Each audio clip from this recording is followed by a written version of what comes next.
श्री कृष्ण चैतन्य प्रभु नित्यानंद श्री अद्वैत गदाधर श्रीवासादि गौर भक्त वृंद। हरे कृष्ण कृष्ण कृष्ण हरे हरे, हरे राम राम राम हरे हरे। हरे कृष्णा हरि बोल।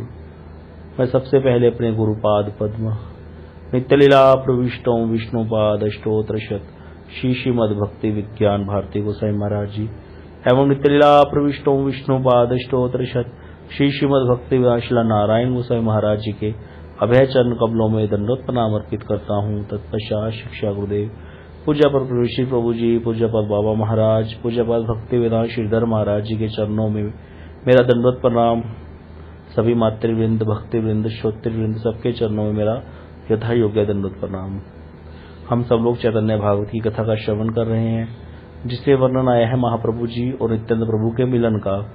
तो कथा चल रही थी कि महाप्रभु जी ने क्या किया, कहा कि मैंने आज चारों वेदों का जो सार है भक्ति योग उसके प्रत्यक्ष दर्शन किए हैं, और बोल रहे हैं कि जो आपका भजन करता है नित्यानंद प्रभु को महाप्रभु कहते हैं वह कृष्ण को पाता है, कृष्ण भक्ति को पाता है। आप 14 भुवनों को पवित्र करने वाले हो, आपका चरित्र अचिंत्य अगम्य एवं गूढ़ है। भगवान जैसे महाप्रभु हैं वैसे ही नित्यानंद प्रभु हैं। जैसे भगवान का चरित्र क्या है, अचिंत्य है, उसको कोई चिंता में नहीं कर सकता कि कैसा भगवान क्या लीला करेंगे। भगवान का वैभव ऐसा है, अगम्य, उसको कोई पार नहीं पा सकता उसका, और वो बड़ा ही गूढ़ है। ऐसा कौन है, महाप्रभु कह रहे नित्यानंद प्रभु को, जो आपको देखकर भी देख भी सके। मतलब आप तो कृष्ण भक्ति प्रेम भक्ति के धन हो, मूर्तिमान। कृष्ण प्रेम भक्ति को देखना हो किसी ने मूर्ति कैसी है तो वो नित्यानंद प्रभु को देख ले। तो बोलो इसीलिए ऐसा कौन है जो आपको देख भी सके, अर्थात आपकी कृपा के बिना आपको कोई नहीं देख सकता। इसीलिए जो व्यक्ति भी कृष्ण भक्ति चाहता है उसको नित्यानंद प्रभु का भजन करना चाहिए।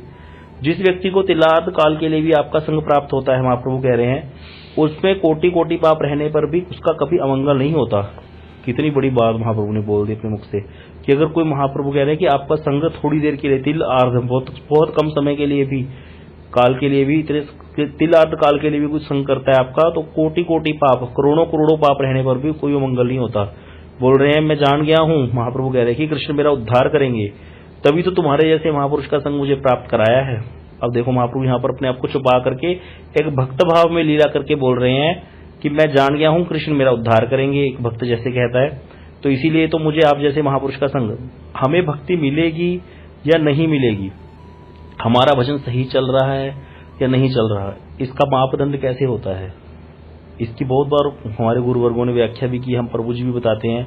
अगर तो हमारी सारी टोली जो दुष्टों की है, हमारे साथ ऐसे वैसे लोग लगे हुए हैं, तो हमारा भजन नहीं हो रहा भैया, हमारे संस्कार खराब हैं। कोई भी व्यक्ति है, देखने में बड़ा अच्छा लगता है, देखने में लगता है बड़ी माला करता है, चुपचाप रहता है, सीरियस रहता है, क्या वो उसका भजन सही है या नहीं है? प्रभु जी कहते हैं कि उसका हमें संग करना चाहिए या नहीं करना चाहिए। ये कैसे पता चलेगा? बोले उसका संग कैसा है, उससे देखो कैसे लोगों के साथ उठता बैठता है, क्या चंडाल चौकड़ी रहती है उसके साथ। ऐसे मठ में भी हम कई बार देखते हैं, प्रभु जी हमेशा सावधान करेंगे। बोले देखने में कोई लगेगा बड़ा भजनानंदी है, किसी से बात नहीं करता, प्रभु जी कहेंगे हमेशा देखो उसकी उठनी बैठनी कैसे लोगों के साथ है, कि कैसे लोगों का वो संग करता है, उसको कैसे लोगों के साथ रहना पसंद है। इससे पता चलेगा उसकी चित्तवृत्ति कैसी है। अगर उसके साथ ऐसी स्वक्कड़ था जो सोते रहते हैं सारा दिन, मठ में आए, प्रसाद पाया, सुबह थोड़ा मंगला में खड़े हो गए आके, बस फिर थोड़ी माला करी, उसके बाद सारा दिन सोना सोना सोना, तो इससे पता चल जाएगा उसका संग से कि अगर वैसे व्यक्तियों का संग करता है तो भैया वो भी वैसा ही है, हमें देखने में ऐसा लग रहा है बस। तो यहाँ पर महाप्रभु कह रहे हैं कि मेरा कृष्ण उद्धार करेंगे कि नहीं करेंगे, आज मुझे यकीन हो गया। क्यों? क्योंकि मुझे आप जैसे महापुरुष का संग मिल गया, अब तो मेरा उद्धार निश्चित है। तो इसीलिए किसी भी व्यक्ति को यह है भी अपना मापदंड पता चल जाता है कि मुझे भक्ति मिलेगी या नहीं मिलेगी। अगर उसका ऐसे वैष्णव के साथ संग है जो भजनानंदी है, तो उसका जो है पार लग जाएगा। अगर वो ऐसे व्यक्तियों के संग में रह रहा है जो विद्वेष करते हैं, निंदा करते हैं, सारा दिन इसी तिकड़बाजी में लगे रहते हैं, तो फिर भैया समझ लो तुम्हारा अगर भजन कुछ है भी वो नष्ट हो जाएगा और आगे तुम बढ़ने वाले हो नहीं बिल्कुल भी। इसीलिए संग का बहुत ध्यान रखना चाहिए, हमेशा अपने आप को जज करना चाहिए संग से। एक कहावत हम जब जड़ जगत में पढ़ते थे तो उस समय भी थी, a man is known by the company he keeps. कोई भी व्यक्ति अपनी कंपनी से पहचाना जाता है, कैसे लोगों का वो संग करता है, संग से ही व्यक्ति का पता चलता है। इसी प्रकार एक प्रभु जी और मापदंड देते हैं, जैसे किसी व्यक्ति के लिए, किसी अमुक वैष्णव के लिए कोई हमें कोई बात कह दे कि ये ऐसा है, ये वैसा है, प्रभु जी कहते हैं वो भी एकदम से समझो मत, मान मत लो कि हाँ ऐसा ही है। पहले देखो उसको, उसका संग कैसे लोगों के साथ है। अगर वैसे वाले लोगों के साथ ही संग है तो हो सकता है कि वो वैसा हो उसका आचरण। अगर उसका संग वैसा नहीं है तो फिर मानने की जरूरत नहीं है उस व्यक्ति की बात, फिर अपना उस वैष्णव के प्रति श्रद्धा नष्ट मत करो। तो इसीलिए ये सब चीजें ध्यान देने वाली बात होती है। एक व्यक्ति को जज करने के लिए संगति बहुत बड़ी बात होती है। संगति से पता चल जाता है कि कैसे लोगों की संगति कर रहा है, वैसा ही वो व्यक्ति होगा। तो इसीलिए संगति का बहुत विशेष ध्यान रखना चाहिए।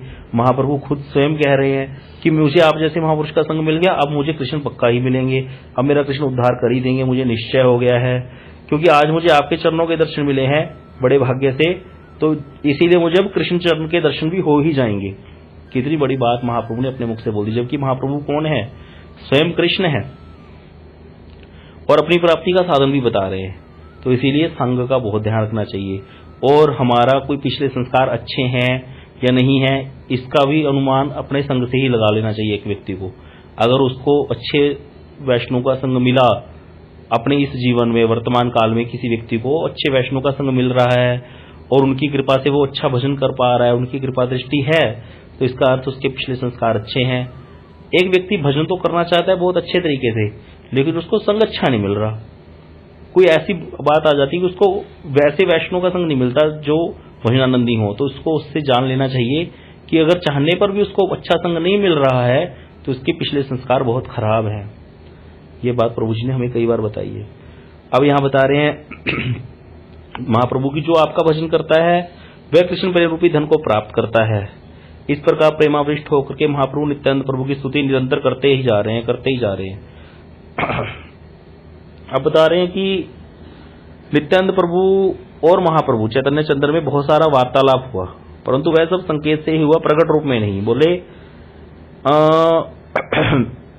मतलब जैसे दो भक्त मिले हैं यहाँ पे, एक तरह से वैसे समझिए कि नित्यानंद प्रभु और महाप्रभु, अगर हम, ये तो प्रभु तो हैं ही, भगवान है, कृष्ण बलदेव हैं, राम लक्ष्मण है, लेकिन अगर भक्त की लीला करेंगे ना इस अवतार में, तो अगर भक्त के हिसाब से भी देखें तो दोनों भक्तों का मिलन हुआ, लेकिन संकेत में ही बात हुई, जो भी हुई, प्रकट रूप में कोई बात नहीं हुई।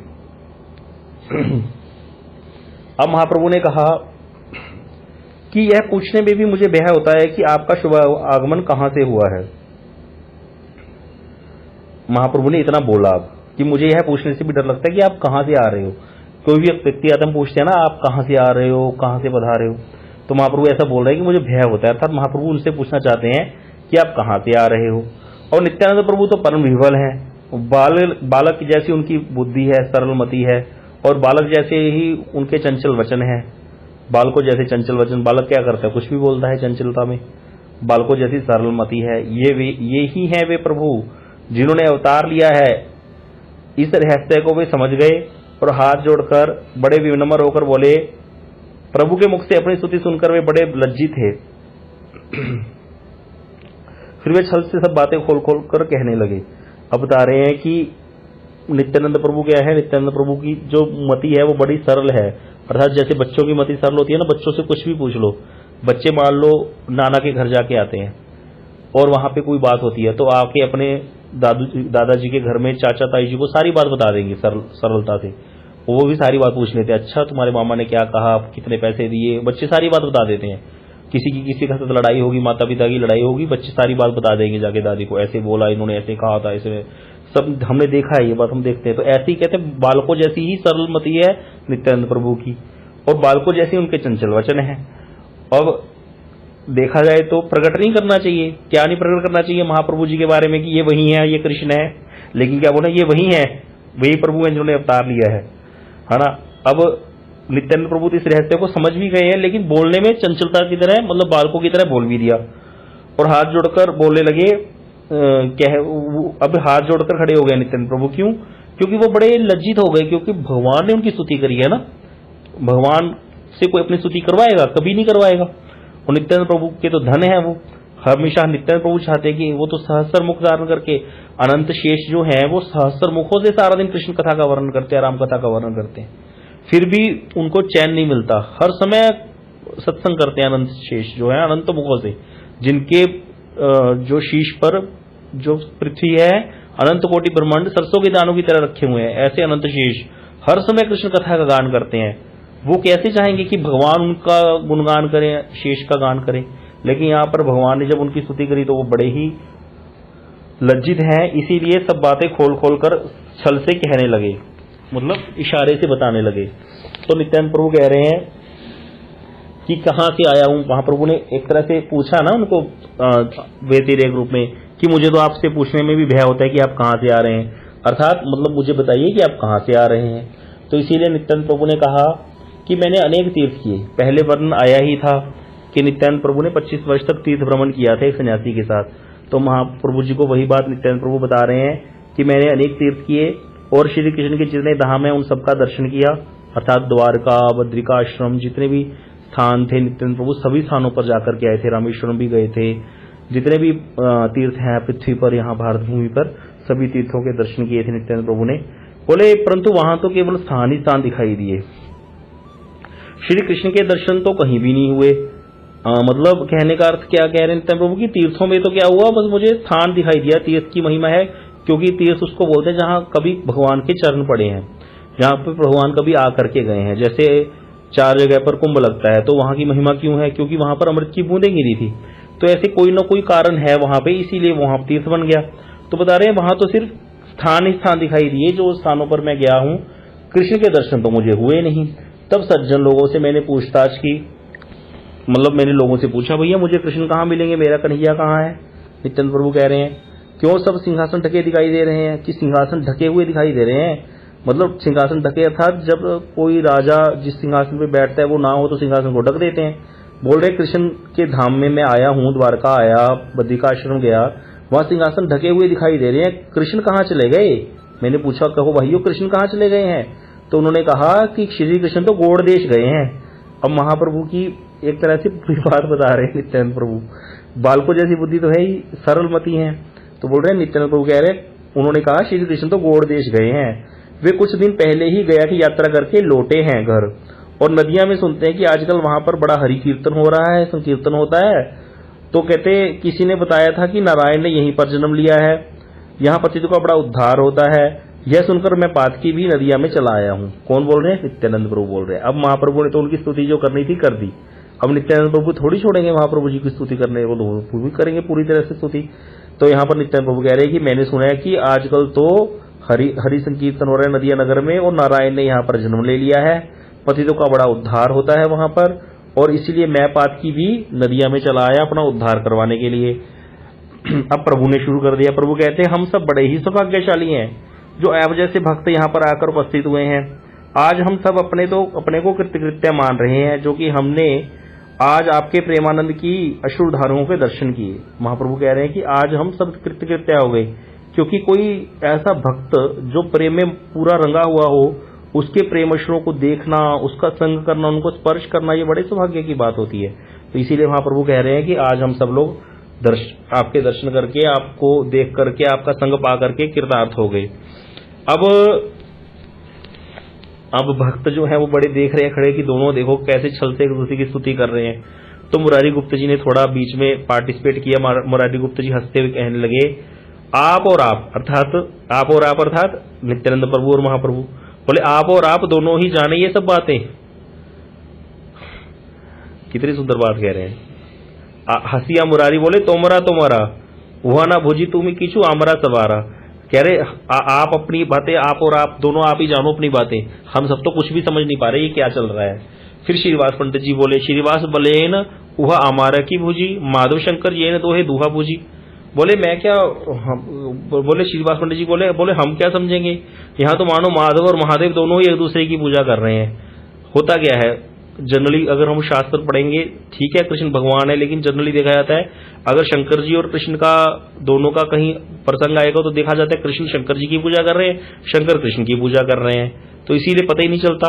तो बोले मानो माधव और महादेव दोनों ही एक दूसरे की पूजा कर रहे हो ऐसा लग रहा है, श्रीवास पंडित जी कह रहे हैं। फिर गदाधर बोले भाल बलीला पंडित सही भूजी जैन राम लक्ष्मण चरित। तब गदाधर जी ने कहा ठीक कहा पंडित जी। किनको, श्रीवास जी को पंडित जी बोलते हैं। तो गदाधर जी कहते हैं ठीक कहा पंडित जी श्रीवास जी, मुझे तो इन दोनों का चित्र राम लक्ष्मण जैसा लगता है कि जैसे राम और लक्ष्मण लीला कर रहे हो वैसा ही लग रहा है। अब कोई और व्यक्ति खड़े थे वहां पे बीच में, बोले, किसी ने कहा ये दोनों जने मानो तो दो कामदेव हैं, कि दो कामदेव मिल गए आज, एक कामदेव ही कम नहीं है भैया, यहाँ दो कामदेव इकट्ठे हो गए हैं।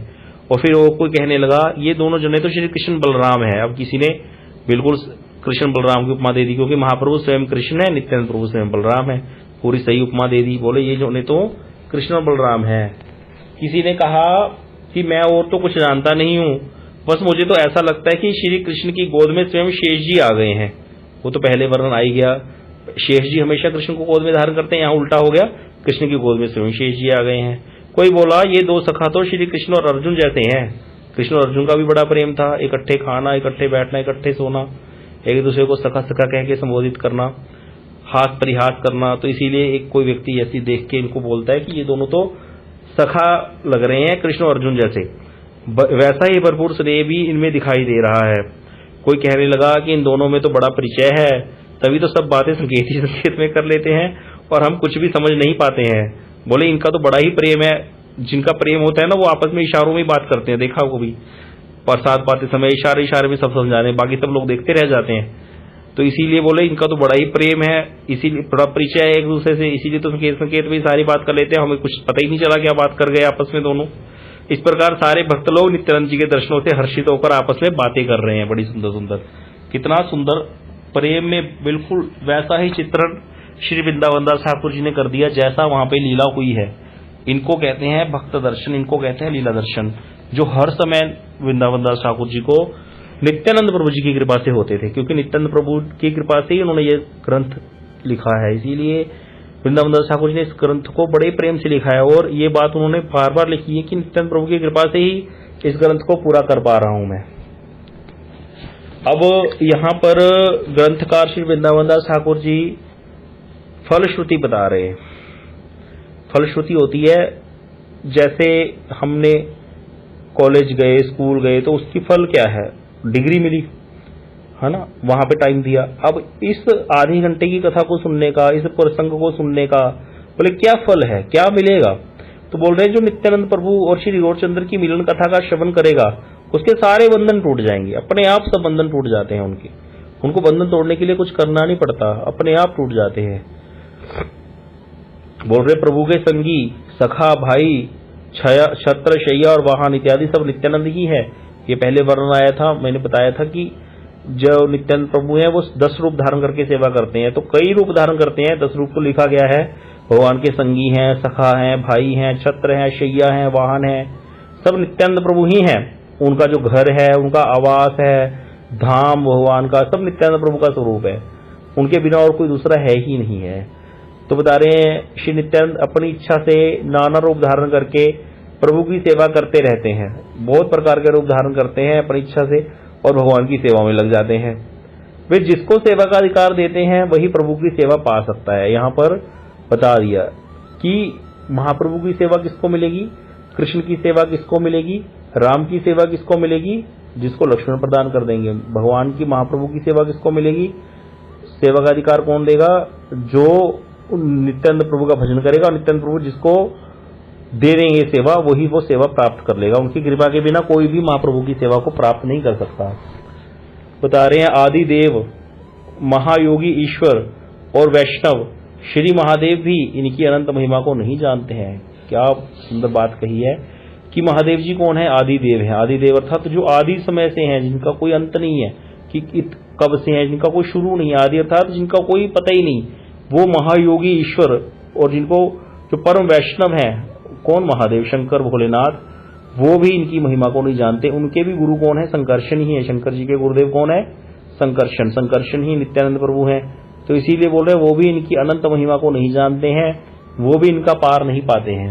नित्यानंद प्रभु के अत्यंत अगाध चरित्र को ना जानने के कारण जो उनकी निंदा करते हैं वे विष्णु भक्ति प्राप्त करके भी बाधा को प्राप्त हो जाते हैं। अभी आगे कुछ ऐसे वर्णन आएंगे प्रसंग जहां पर नित्यानंद प्रभु जैसे एक जगह वर्णन आएगा कि अवधूत वेश में घूमते रहते हैं, कपड़ा भी नहीं है, लंगोट तक नहीं पहनते। एक दिन चैतन्य महाप्रभु जी के घर चले गए और वहां पे विष्णु प्रिया जी बैठी थी, तो वहां पर जाके कुछ भी बात करने लगे। अब महाप्रभु जी थोड़ा लज्जित भी हो गए, लेकिन महाप्रभु फिर बाद में इनको छोड़ के आए श्रीवास जी के घर में। फिर श्रीवास जी को भी एक दिन महाप्रभु जी कहते कि तुमने किस अवधूत को अपने घर में रख रखा है, इसकी कोई जाति का पता नहीं, कहाँ का सन्यासी या सन्यास भी इसने त्याग दिया। क्योंकि नित्यानंद प्रभु का वर्णन आएगा बीच में क्या हुआ, पहले तो कितने साल अवधूत घूमते रहे, बाद में बहुत बढ़िया बढ़िया कपड़े पहनते थे राजा महाराजाओं की तरह, सिंहासन पर बैठ करके अपनी पूजा करवाते थे। तो यहाँ पर जो महाप्रभु है वो श्रीवास जी को कहते हैं कि ऐसे व्यक्ति को तुमने घर पे रख रखा है, तुम्हारी निंदा होगी। महाप्रभु क्या कर रहे थे, श्रीवास जी की परीक्षा ले रहे थे। तो श्रीवास जी वहां पे परीक्षा में उत्तीर्ण हो जाते हैं, बोलते प्रभु आप मेरी परीक्षा क्यों ले रहे हो, जो नित्यानंद प्रभु को नहीं मानता वो आपका कभी हो ही नहीं सकता, इसीलिए कोई कुछ भी निंदा करे मैं इनको त्यागूंगा नहीं। तो वहां पर महाप्रभु इनको आलिंगन कर लेते श्रीवास जी को। तो इसीलिए यहाँ पर ये ग्रंथकार क्यों कह रहे हैं कि जो नित्यानंद प्रभु की निंदा करेगा या उनकी महिमा को नहीं जानेगा वो विष्णु भक्ति प्राप्त करने में बाधा प्राप्त करेगा। क्यों?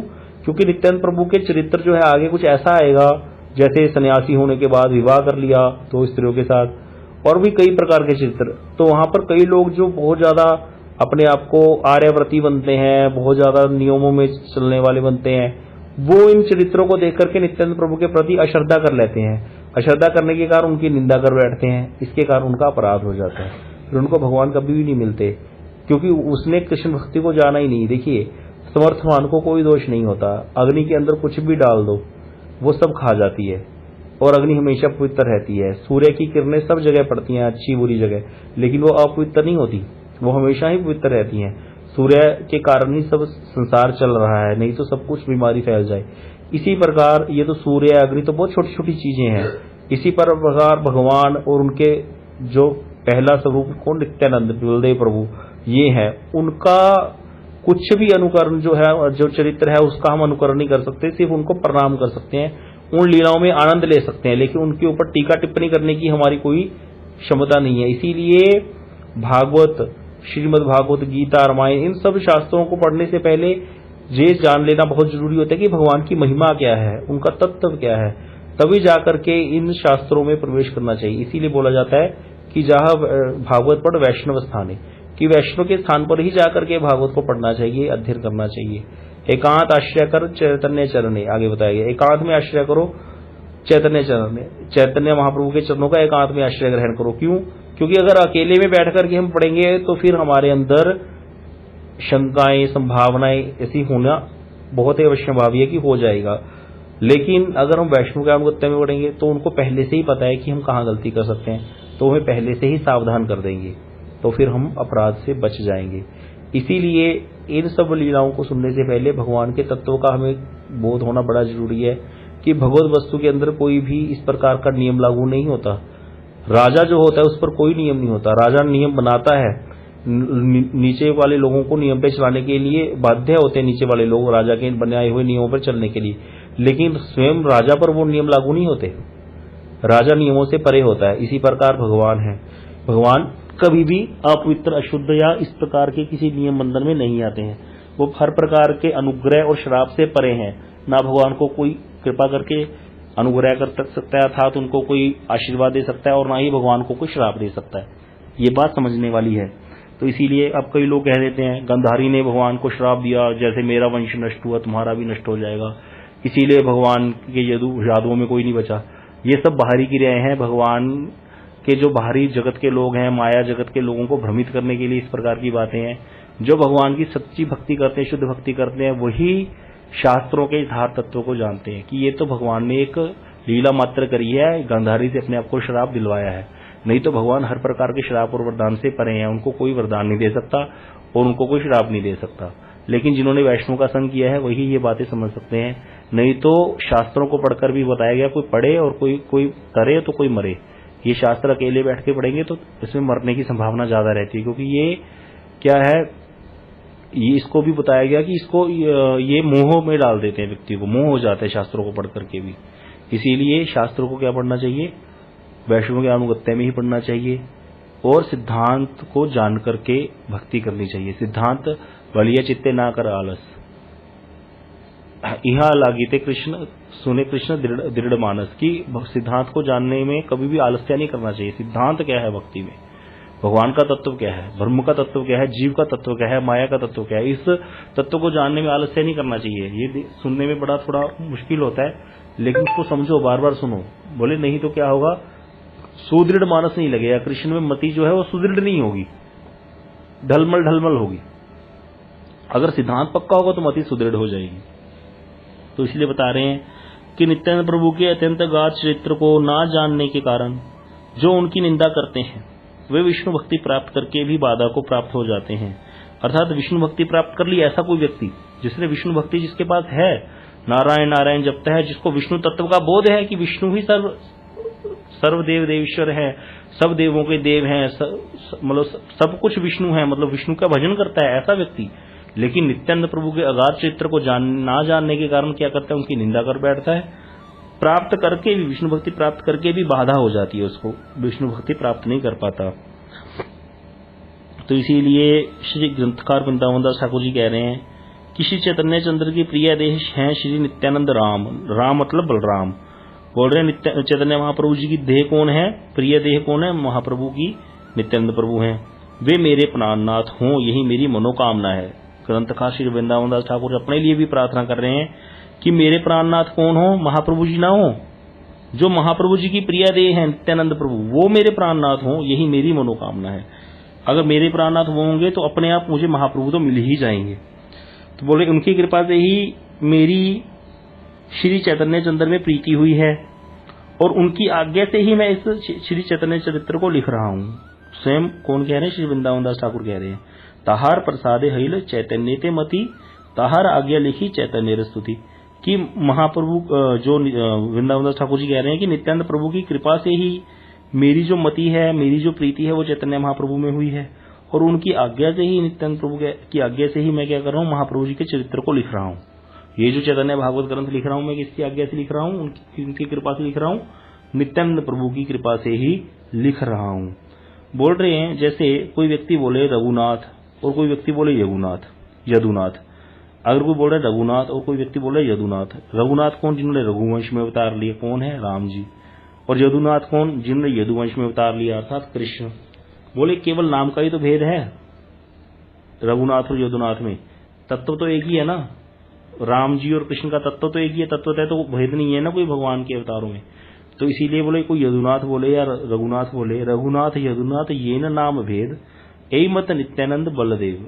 कहते यही इसी प्रकार नित्यानंद और बलदेव में भी केवल नाम मात्र का भेद है, जो बलदेव है वही नित्यानंद है। जैसे रघुनाथ और यदुनाथ में नाम का भेद है, वैसे ही नित्यानंद और बलदेव में नाम का मात्र का भेद है, वैसे कोई भेद नहीं है। बलदेव ही नित्यानंद है, नित्यानंद प्रभु ही बलदेव है। बोले जो कोई संसार सागर से पार होकर भक्ति समुद्र में डूबना चाहता है वह नित्यानंद चंद्र का भजन करे। जो संसार से पार होना चाहता है और भक्ति में डूबना चाहता है उसको क्या करना चाहिए, नित्यानंद प्रभु का भजन करना चाहिए। जो कोई व्यक्ति प्रेम भक्ति पूर्वक इस चित्र को गाएगा उसको महाप्रभु परिवार सहित वरदान देंगे। और कहते महाप्रभु का नाम जगत में बड़ा ही दुर्लभ है और वो महाप्रभु जो है, महाप्रभु चैतन्य चंद्र सबके प्राणधन है। इसीलिए वो कृष्ण चैतन्य और नित्यानंद जिनके जीवन है वे वृंदावन दास ठाकुर उनके युगल चरणों में उनके यश का गान कर रहे हैं। तो यहाँ पर ही चतुर्थ अध्याय भी समाप्त हो गया है। आगे हम पंचम अध्याय स्टार्ट करेंगे। अभी एक छोटा सा भजन हम नित्यानंद प्रभु का गा लेते हैं। निताय गुणमणि अमार, निताय गुणमणि आनिया प्रेमेर वन्या पासाइलवनी,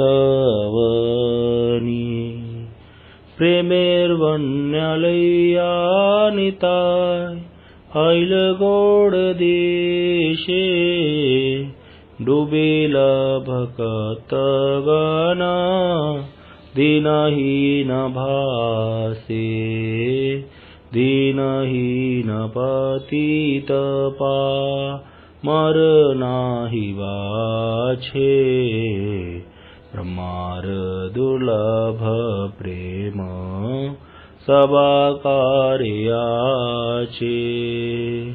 आबद्ध करुणा सिंधु काटिया मुहान, घरे घरे भूले प्रेम आमी आरवान, लोचन बले मोर निताय जेवाना भजील जानिया सुनिया से आत्मघाती हैल निताय गुणमणि अमार निताय गुणमणि आणिया प्रेमेर वन्या पासाय लवनी जय नित्यानंद राय जय नित्यानंद राय नित्यानंद राय जय नित्यानंद राय जय नित्यानंद राय जय नित्यानंद राय नित्यानंद राय जय नित्यानंद राय। इस भजन का अर्थ साथ में भेजा जाएगा भजन के, आप उसमें से उसको पढ़ लीजिएगा। समय हो गया। वांछा कल्पतरुभ्यश्च कृपा सिंधुभ्यश्च पतितानां पावनेभ्यो वैष्णवेभ्यो नमः।